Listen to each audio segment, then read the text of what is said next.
记者会即将开始，现场请准备。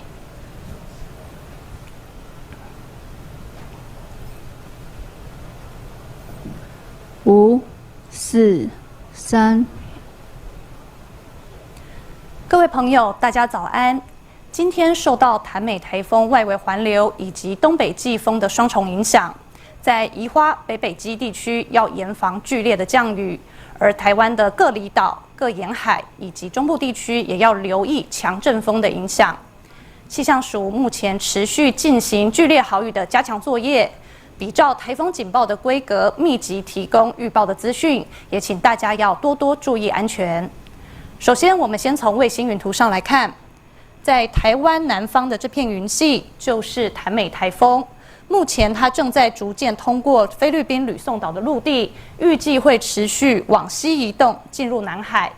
那从图上可以看到，虽然台风离台湾还有一段距离，但是它的外围环流的水汽今天会逐渐的接近我们东半部的海面，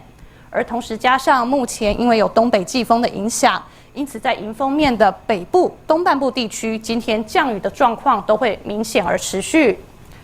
我们先从雨量观测上可以看到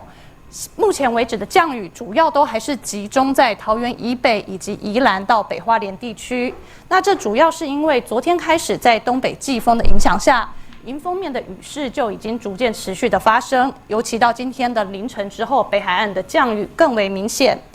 我们从观测数据上可以看到，从昨天的凌晨0点累积到目前为止，在台北的阳明山区累积雨量已经超过300毫米，而在新北的瑞芳以及宜兰的南澳山区累积雨量也超过了200毫米。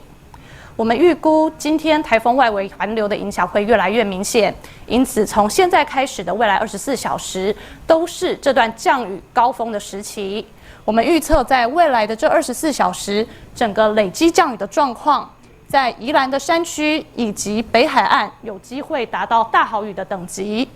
而在大台北山区、基隆、宜兰平地以及花东地区也有机会来到豪雨的等级。此外，在比较接近宜花地区的中北部的山棱线附近，还有恒春半岛，也可能会出现局部性的大雨。那整个降雨的趋势，我们从雨量预测的时序图上可以来看到这是在今天的白天到今天晚上至明天清晨的整个降雨状况。可以看到，未来这24小时，其实包括北海岸的降雨以及宜兰地区，尤其是宜兰南部山区的降雨，都是相当的持续。而在花莲地区的降雨也会逐渐增加。那台东地区在今天白天可能降雨的情况还不明显，不过随着台风移动，后续整个外围环流移进来的水汽，到今天晚上到明天清晨，台东到恒春半岛的降雨也会增加。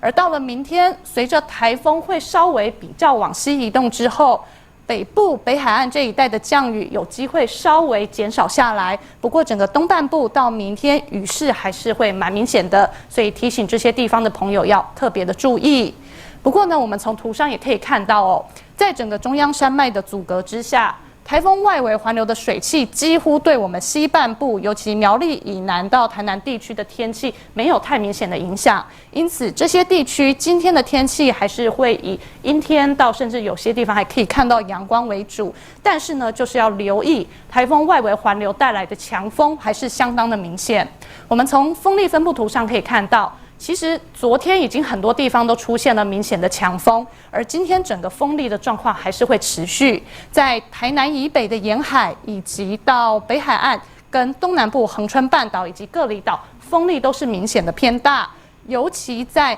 苗栗到云林的沿海地区，澎湖以及恒春半岛跟兰屿有机会出现10到12级的强阵风，提醒大家外面的风还是相当的强。而其中在比较中部地区强风的部分不只局限在沿海其实比较往内陆的一些乡镇，风力也是相当强劲的。而此外，除了风强之外，在今天一整天，台湾各海面的浪也是持续的偏大。除了西南部海面之外，其他地方普遍其实都已经出现了超过3米的大浪，尤其在台湾海峡澎湖中间这附近，要特别留意，可能会有6米左右的大浪出现。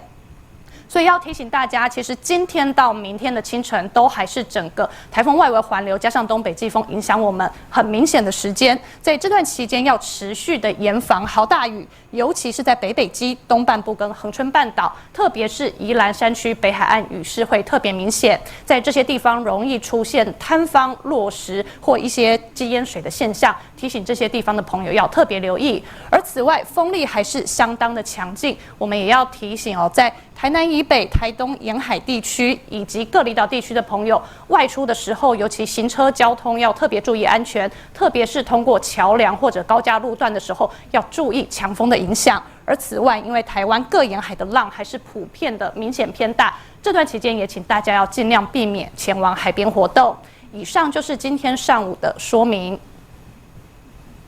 那请问一下在场的媒体朋友有没有问题要提出呢？想请教一下，因为这一次的台风它虽然没有影响台湾，可是因为它我们在那个风雨的感受上面还是蛮像台风天的，就是可以帮我们说明一下这个秋台的共伴的威力的吗？好，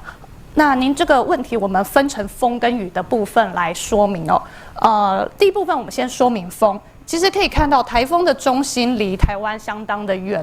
但是呢，因为这个台风它是属于一个低压区内的台风，那它有一个特色就是它的外围的风不见得会比中心来的弱。而另外，除了它外围的风之外，因为加上还有东北季风的影响，尤其是在台湾海峡这一带，同时受到东北季风、台风外围环流的风加上海峡的效应，所以造成在台湾海峡这一带，然后以及我们东南部地区会出现明显的强风。好，这是风力的部分。而在雨的部分我们从图上也可以看到，很多人觉得蛮疑惑的，明明台风就在台湾的南边，那为什么雨最大的地方反而是出现在北部跟宜花地区？那从图上可以看到，台风它通过台湾南边的时候，吹的是比较偏东南风的这样一个环流。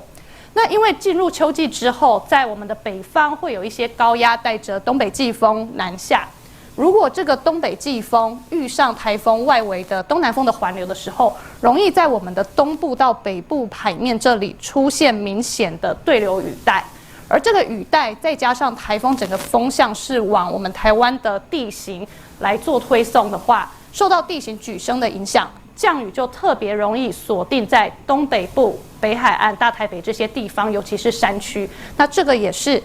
造成这些区域明显降雨的原因之一。而另外要注意的是，台风它在往西移动的过程，其实台湾附近持续都是吹偏东到东南风，所以后续台风逐渐往西之后，其实花东地区的降雨还会增加。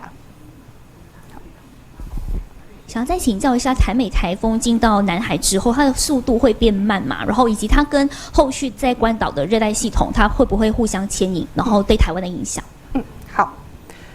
好，那这边的话，我们先补充说明在今天早上8点，在我们东方的远海，也就是关岛附近海面，这边有新的热带性低气压生成，而预计这个热带性低气压未来它会逐渐的往西，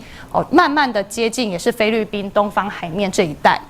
那我们先从图上先看到，在台美台风的部分，台美台风它未来在进入南海之后，预计到了周末期间，它整个导引的气流。因为同时这个时候北方有槽线也就是高空的低压会通过，因此从目前的蛮多的预报上面看起来，台美台风它在接近越南之前在这个海岸线附近，可能就会有往东往回走的一个趋势。那但是它往回走之后，强度是否能维持，或者强度会在这里逐渐减弱，这是必须观察的一个地方。所以目前的确有一些资料是显示，台美台风它在往西之后，可能在周末到下周一这段期间会有往回走的一个趋势。